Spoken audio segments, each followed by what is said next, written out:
Gary. James just talked about Stuart Lancaster's kind of influence he's had on kind of leadership and development of a lot of the players. Can you just speak about how the role he's played with you and any examples of things he's done? Because he's kind of tailored everything for individuals to evolve. It'd be hard to put into words or give full credit to the amount of he's helped me. So when he first came in, I'm trying to think, I was 21. But he just, from the off, would have challenged guys to, like, I'm trying to think of specific examples. Say going into meetings, I would have been maybe, as a young lad, used to going into a meeting and wait to be told what to think or what to do. And before he'd talk about anything, he'd be like, well, what are your thoughts on the game? So he'd challenge you to have a point of view. And he'd put you on the spot. So it forced you to think away from meetings, away from the pitch. When you're watching rugby, think about it in a more like analytical way, or what's your genuine point of view. He didn't mind what you said. It was get you thinking. So that's one example, say, of 7 years of that, or 8 years of that. You build up a bit of rugby IQ.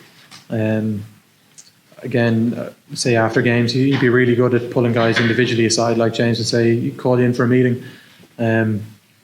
Again, say, what do you think of the game? And he might have 4 or 5 clips. What are your thoughts on this? So, and then he'd give his point of view. He'd kind of recall on previous experience, and give you insight that was really helpful. Other specific examples, he is always great at showing other teams. So in meetings, he might be like, look what La Rochelle did this week, look what Saracens did this week, and how effective it is for them. We should be able to emulate that or copy that. So those are some examples. Then, as I said, from a leadership perspective, it's close to his heart, so he'd want to encourage everyone to be the best leader possible. So giving you tips, stuff from other sports, he'd be sending you on, watch this episode, and or sometimes he'd clip together 10 minutes of something he was watching and just go watch that. And from a leadership perspective, so again, as I said, I don't think that's even doing justice. I'm not even talking about the intricacies of rugby and his rugby mind and stuff like that, but certainly I've benefited from that of him over the last couple of years. Can you sum up what playing in the final in Dublin for Leinster means to you? Again, difficult to sum up. I suppose I grew up in Blackrock and live in Blackrock, which is only 20 minutes down the road, or 25 minutes, 30 with a bit of traffic. And I grew up going to games in Lansdowne Road, going to games in the RDS, come to the Aviva, watching games, watching my heroes at the time play. And then to get a chance to actually do that, because I was growing up through academies and seniors, you're always chasing something, but to get to stand back and be like, no, I'm actually here, it's unbelievably special. And to have mates of mine all getting on to me looking for tickets, can't unfortunately get a lot of them, but family's all going to be there. Mates all in the crowd, and then hopefully a few more Leinster supporters, which is again another pinch yourself moment when you truly think about it. So I don't know if that sums it up well, but that's what it means anyway. Garry, hi. We can hear how soft-spoken you are. Is it true that Stuart mic'd you up for training to kind of to show you afterwards how more vocal and assertive you could be? And do you consider yourself to now be a much more assertive rugby player on the pitch? Yeah, I forgot about that. That's another thing he did. He brought in a mic and mic'd up a few players. And would watch it back. What are you saying? What are you seeing? And challenging guys to come out of their shell. So I would have been really quiet. Like that. Challenge you every session and reviewing it as well with you. So I certainly would have been quiet, and he would have encouraged me to step up. And it's not changing personality, but it's recognising what you need, what the team needs, and how you need to contribute to the team for the benefit of everyone. So he definitely challenged guys to do that. Okay, just one in reference to your previous answer. Can you think of a specific time when you were a fan, a happy memory that you have of one game in particular? I remember, I think it was a semi-final or quarter-final. I remember being at Leinster Toulouse here, and I can't remember where, on the left side or on this side of the stadium, and was it Brian O'Riscoe scored a try. So I remember being right in front of that. I also remember, I think one of my first games was Leinster against, this was in the old Land's End Road, Leinster against, who was it at the time? I was so young, but it was, you remember the winger? It was a Kakanabuka, I think was his name. But he was a Perpignan or one. Agen. Like I was whatever, 7 or 8, I think. I don't actually know. I could have been older. Just can't remember. But I remember there was a picture, and my uncle printed off and gave it to me. Someone scored a try in the corner, and I was in the background celebrating. But the stadium was empty. Well, it wasn't quite packed out like it'll be tomorrow.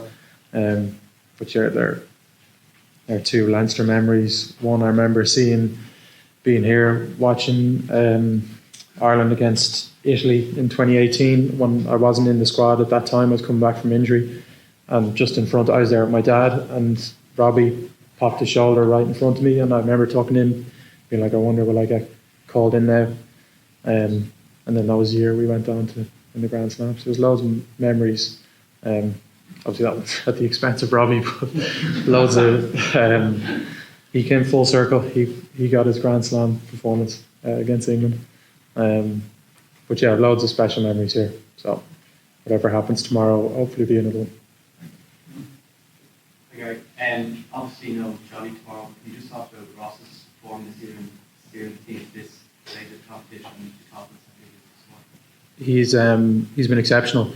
I mean, big shoes to fill in Johnny, who. I mean, we all know how good he is, how much of a competitor he is, how he drives standards off the pitch and on the pitch and leads from the front. And I think Ross has done exactly that. Since the start of the competition, or since the start of the season, there isn't a Wednesday, a day off where I come in and Ross isn't there. And he's not just at the laptops himself, he's there with 2 or 3 other people saying, have you seen this? What do you think of that? We should do this here. Sitting down with Goody and going through stuff. So in terms of him, he's stepped up and I think even raised the bar even more in challenging other guys, being best prepared possible, or being as best prepared he can be, but then making sure everyone else around him is as best prepared possible as well. And then in his performances, I think his consistency speaks for itself. Off the tee, you'd back him.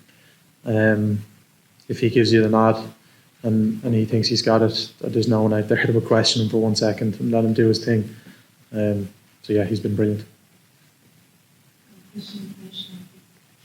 Okay. Si on compare avec la demi-finale d'il y a 2 ans à Rochelle et la finale de l'année dernière à Marseille, qu'est-ce que ça change concrètement pour vous de cette finale?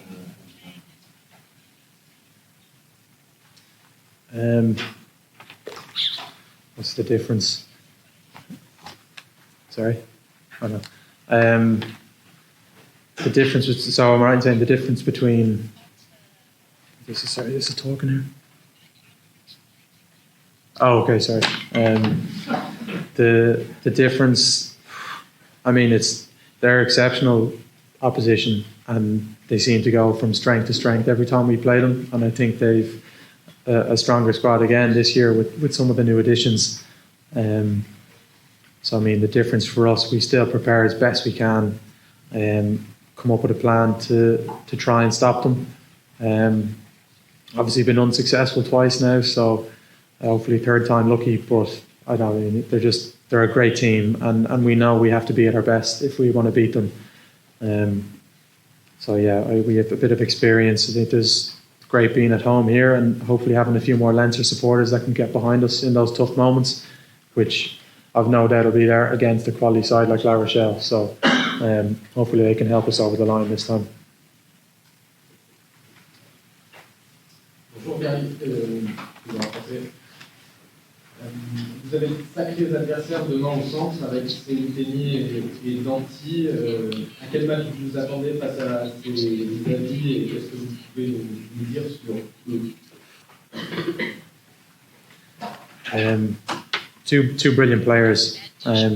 Satuni has been exceptional with his ball playing ability. I mean, I think he can play 10 and then he still carries dynamically at 13 and he's unbelievably comfortable in defence. Like, she's a huge impact on defence. And then someone like Dante, equally strong. You see his impact when he came back for France. I can't remember who was it against. During the Six Nations, it just shows the difference he makes to any team he's in.